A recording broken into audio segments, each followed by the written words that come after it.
you know, for a lot of guys, it's hard for them to adapt to that, um, to the new lifestyle of having money and not having to work, and um, that comfort can push them to laziness or mental sickness, because now all of a sudden it's not inspiring to do what was inspiring to you last year, where it was inspiring because you're like, fuck, I used to have to work a job and now I can work on this business for less hours and make more money. But then come next year, you're like, hey, well, I don't want to do any programming work. You know, this programming work is fucking boring, right? I have the money. I don't need to do it. I don't, you know, I don't want to do it.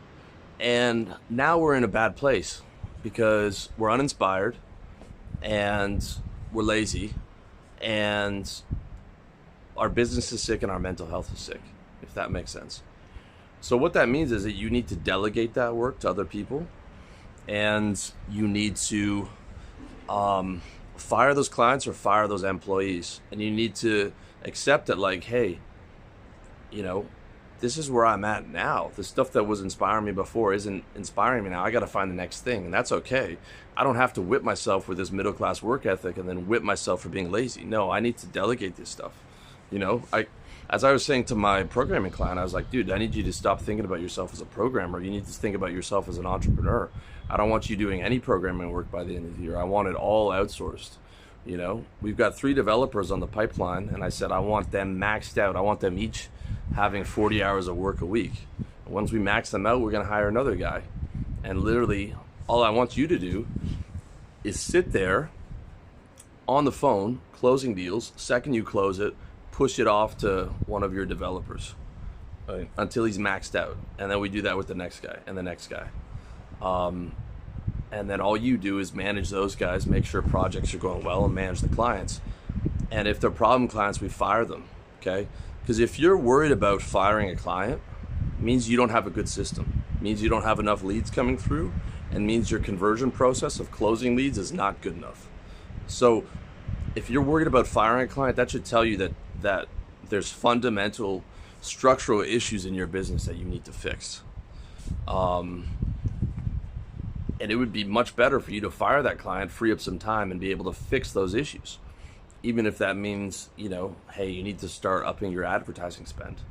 One of the major game changes for me is like radical client selection. You know, I'm a big fan of adding a lot of value and then a lot of volume. So I want to add value, that I want to reach a lot of people. And then I only want to work with a really select few, you know. I really have a strong filter there. You know, I've got my sales guy doing sorting, not selling. I'm telling him, look for reasons why we can't work with the guy first. So that the clients I get are my perfect fit. Because I'm in Thrival, you know. I don't have to, when I was in outbound sales a decade ago, I had to do outbound sales. I had to close 40 grand a month to keep my job, and I had to keep every fucking shitty client. And I had to hound every client. I had to squeeze every dollar out of them. It was horrible. It was a horrible way to live. The ethics of the company were horrible. I hated it. And, you know, the entire reason I built this inbound machine was that so I didn't have to do that. So people would come to me. And so that I could only work with the people that I really wanted to work with, the people I resonated with. And the clients I have now, I look forward to calling them. It's easy. Barely feels like work. It's like talking to a good friend about stuff that I'm interested in. And it's a beautiful thing. I love doing it. And ideally, that's where you want to be in your business. So value plus volume, and then heavy screening, and then firing. You know, you have to be willing to fire people once they start going bad. Because good clients can go bad and good employees can go bad. And you shouldn't be surprised when that happens. You know, you should make a note of it and put it in your ratios. Like, okay, every 10 clients I get, even in a heavy screening system, are going to go bad. Or with employees, probably 1 out of 3 is going to go bad this year, you know, if not half. Happens very quickly. You're lucky to get an employee for 3 years and have them be good the whole time, you know.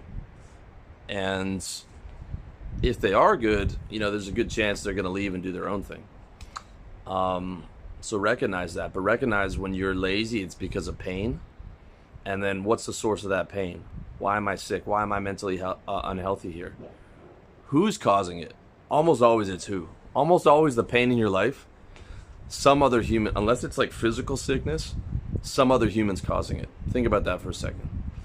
You know, like, could be your commute to work is painful because you don't like the people that you're around, you know, that you see on your commute. You're living in a neighborhood that doesn't have happy, pleasant, wealthy people.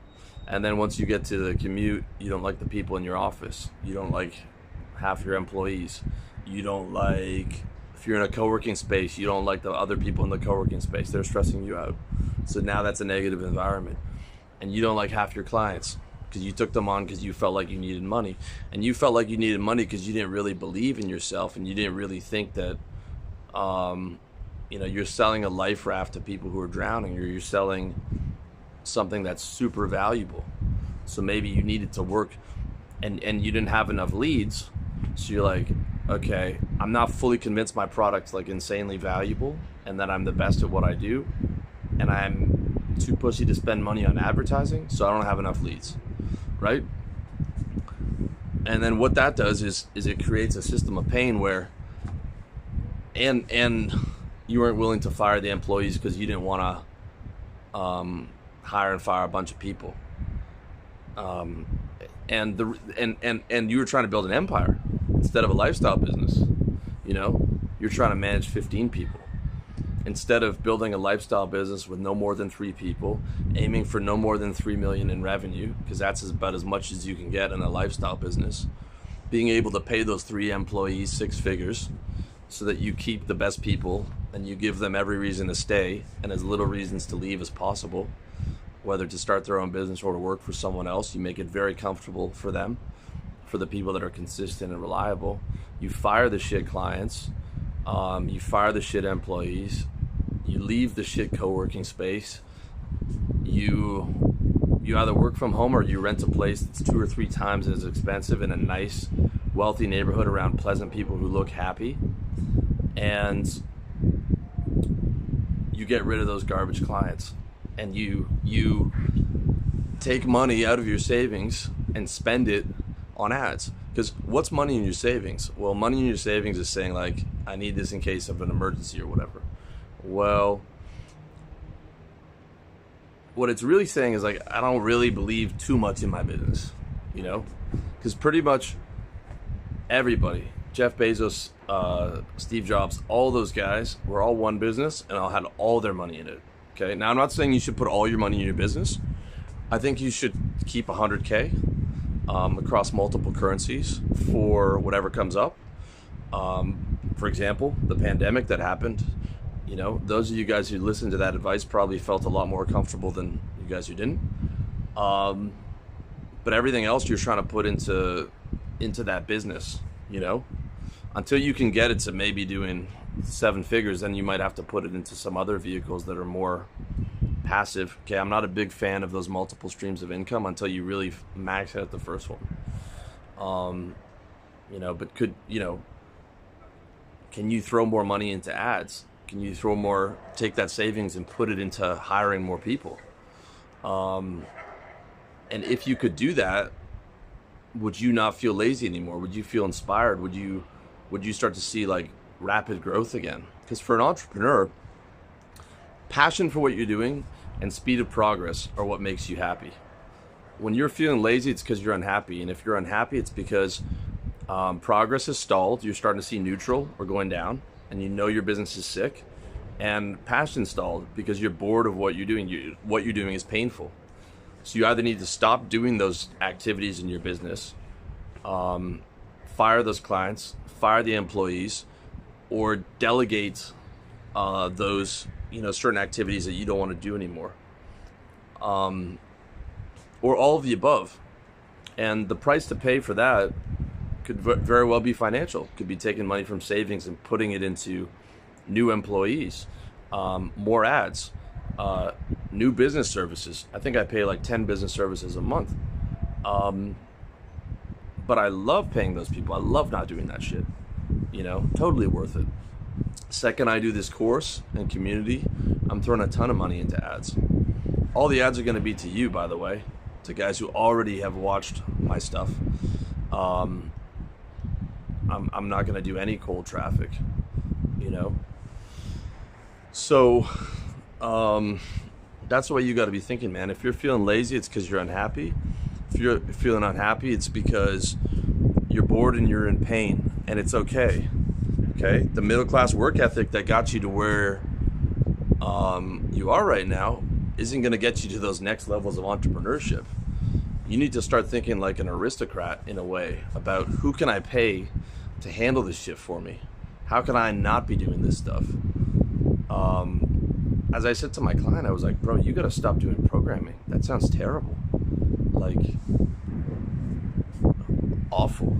Stop thinking about yourself as a programmer, whatever it is, and try and see like what of the things that you hate, like what can you outsource without a lack of quality, a quality drop for your clients. For example, I'm never going to outsource coaching. I'm never going to have executive coaches.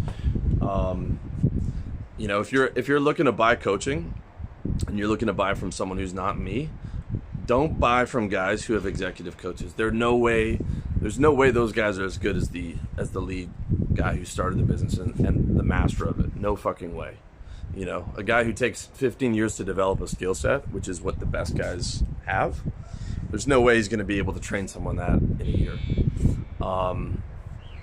So I'm never going to step out of that part of my business, but I actually like doing that, so I don't want to. You know, what I want to do is never do another fucking course again, or an ebook like I did in the past. I want to have one course. I want to tinker with it. Once it's done, I'm going to get more help on it. Right now, I'm maxed out on the amount of help that I can get. It has to come, certain parts have to come from my brain. And eventually, I kind of want to create a school where I can train guys in person. And that's my goal, man, to be able to do that for the rest of my life.